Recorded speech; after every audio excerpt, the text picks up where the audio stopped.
Hello friends, welcome to கோல் சமையல். இன்றைக்கி நம்ம கோல் சமையல் சேனலில் அவல் வச்சு முறுக்கு செய்ய போகிறோம்.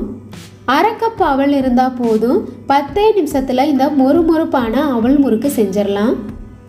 ஈவினிங் ஸ்நாக்ஸாக டீ கூட வச்சு சாப்பிட்றதுக்கு ரொம்பவே சூப்பராக இருக்கும். கோல் சமையல் சேனலை சப்ஸ்கிரைப் பண்ணிக்கோங்க. பக்கத்தில் இருக்க ஆளுன்ற பெல் ஐகானை கிளிக் பண்ணிக்கோங்க ஃப்ரெண்ட்ஸ். அப்போ தான் நான் போடுற வீடியோ உடனே உங்களுக்கு நோட்டிஃபிகேஷனில் வரும். முறுக்கு செய்கிறதுக்காக நம்ம வீட்டில் இருக்க கிண்ணம் அல்லது டம்ளரில் அவலை அளந்து எடுத்துக்கோங்க. அரை கப் அளவு எடுத்திருக்கேன். லேசான அவல் தான் எடுத்திருக்கேன். எந்த கப்பில் நம்ம அளந்து எடுக்கிறோமோ அதே கப்பில் மற்ற எல்லா பொருட்களையுமே அளந்து எடுத்துக்கோங்க. ஒரு கடாயில் சேர்த்துக்கலாம். 1/4 கப் அளவு பொட்டுக்கடலை சேர்த்துக்கோங்க. அவலில் இருக்க ஈரப்பதம் போகிற வரைக்கும் லைட்டாக வறுத்து விட்டுக்கோங்க. இந்த மாதிரி லைட்டாக வறுத்ததுக்கு அப்புறமா அரைச்சோம்னா நல்லா நைஸான பவுடராக அரைப்படும். முறுக்கு நமக்கு நல்லா வரும். அடுப்பை மீடியம் ஃப்ளேம்லேயே வச்சு வறுத்து விட்டுக்கோங்க.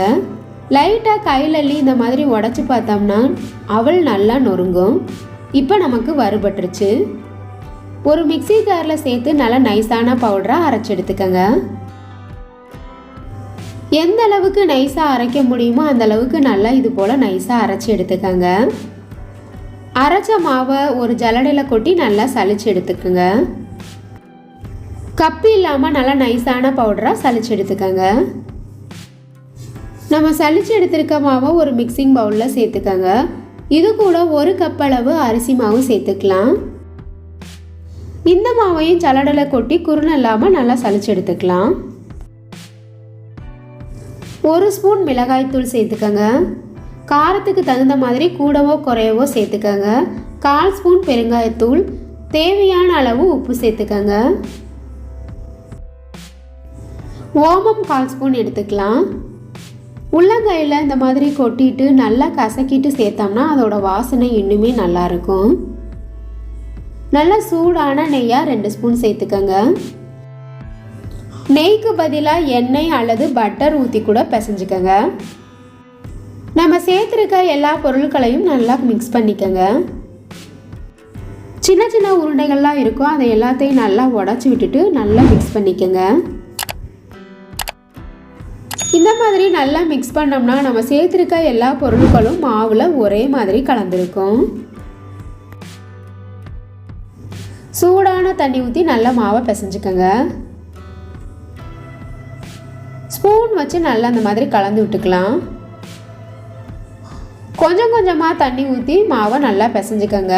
எந்த அளவுக்கு மாவு தண்ணி இழுக்குதோ அதுக்கு தகுந்த மாதிரி ஊற்றி பிசைஞ்சுக்கோங்க. முதவே அதிக தண்ணி சேர்த்துறாமல் கொஞ்சம் கொஞ்சமாக தண்ணி ஊற்றி பிசைஞ்சுக்கோங்க. அப்போ தான் நமக்கு முறுக்குக்கு சரியான பதத்துக்கு மாவு பிசைய முடியும். கோல் சமையல் சேனலை சப்ஸ்கிரைப் பண்ணிக்கோங்க ஃப்ரெண்ட்ஸ். தண்ணியெல்லாம் சேர்த்ததுக்கு அப்புறமா மிதமான சூடில் இருக்கும்போது கையை வச்சு இந்த மாதிரி நல்லா பிசைஞ்சு விட்டுக்கோங்க. ரொம்ப டைட்டாக மாவு பிசையாமல் சப்பாத்தி மாவு போல் நல்லா சாஃப்டாக பிசைஞ்சு எடுத்துக்கோங்க. விரல் வச்சு அழுத்தி பார்க்கும்போது மாவு நல்லா சாஃப்டாக இந்த மாதிரி இருக்கணும். ரொம்ப டைட்டாக இருந்தாலும் நமக்கு மாவு பிழியறதுக்கு கஷ்டமாக இருக்கும். இப்போ காஞ்சி போகாமல் இருக்கிறதுக்கு மூடி போட்டு மூடி வச்சுருங்க.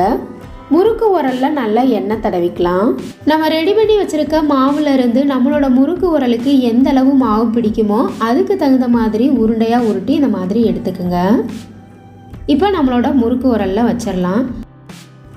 முறுக்கு உரல் ஃபுல்லாக நான் மாவு வைக்கல, 3/4 வாசி மட்டும்தான் மாவு வச்சுருக்கேன். இந்த மாதிரி வச்சோம்னா நமக்கு பிழியறதுக்கு ஈஸியாக இருக்கும். ஒரு கடாயில் தேவையான அளவு எண்ணெய் எடுத்துக்கோங்க. எண்ணெய் நல்லா காஞ்சிருச்சான்னு செக் பண்ணுறதுக்காக கொஞ்சமாக மாவு அந்த மாதிரி போட்டோம்னா உடனே நமக்கு மேலே எழும்பி வரும். இப்போ எண்ணெய் நல்லா காஞ்சிருச்சு. இப்போ முறுக்க பிழிஞ்சு விட்டுடலாம். இந்த மாதிரி கட் பண்ணி நம்ம போட்டுடலாம் எண்ணெயில். மாவை ரொம்ப டைட்டாக பிசைஞ்சா பிழியறதுக்கு ரொம்ப சிரமமாக இருக்கும். கொஞ்சம் இந்த மாதிரி லூஸாக பிசைஞ்சிக்கிட்டோம்னா பிழியறதுக்கு ஈஸியாக இருக்கும். முறுக்கு பிழிஞ்சதுக்கு அப்புறமா நல்லா எண்ணெயிலேருந்து நுர வருது பாருங்கள். அப்போ இந்த மாதிரி நல்லா திருப்பி விட்டுருங்க. முறுக்கை பொரிச்சு எடுக்கும்போது அடுப்பை மீடியம் ஃப்ளேம்லேயே வச்சுக்கோங்க. அப்போ தான் நமக்கு மொறுமொறுப்பாக நல்லா வெந்து வரும். இப்போ எண்ணெயிலேருந்து நுர வர்றதெல்லாம் ஓரளவு குறைஞ்சிருச்சு. முறுக்கு நமக்கு ரெடி ஆயிடுச்சு. வெளியில் எடுத்துடலாம். ஈஸியான ஸ்நாக்ஸ் ரெசிபியான மொறுமொறுப்பான அவல் முறுக்கு சூப்பராக நமக்கு ரெடி ஆயிருச்சு. இந்த மாதிரி கட் பண்ணி பிழியறதுக்கு சிரமமாக இருக்குதுன்னா ஒரு பெரிய முறுக்கு போல் சுட்டுட்டு அதுக்கப்புறமா சின்ன சின்ன பீஸாக கூட உடச்சி விட்டுக்கலாம். இந்த வீடியோ உங்களுக்கு பிடிச்சிருந்தா கோல் சமையல் சேனலை சப்ஸ்கிரைப் பண்ணிக்கோங்க. லைக் பண்ணுங்கள், கமெண்ட் பண்ணுங்கள், ஷேர் பண்ணுங்கள். பக்கத்தில் இருக்க ஆளுன்ற பெல் ஐகானை கிளிக் பண்ணிக்கோங்க ஃப்ரெண்ட்ஸ். அப்போ தான் நான் போடுற வீடியோ உடனே உங்களுக்கு நோட்டிஃபிகேஷனில் வரும். Thank you friends.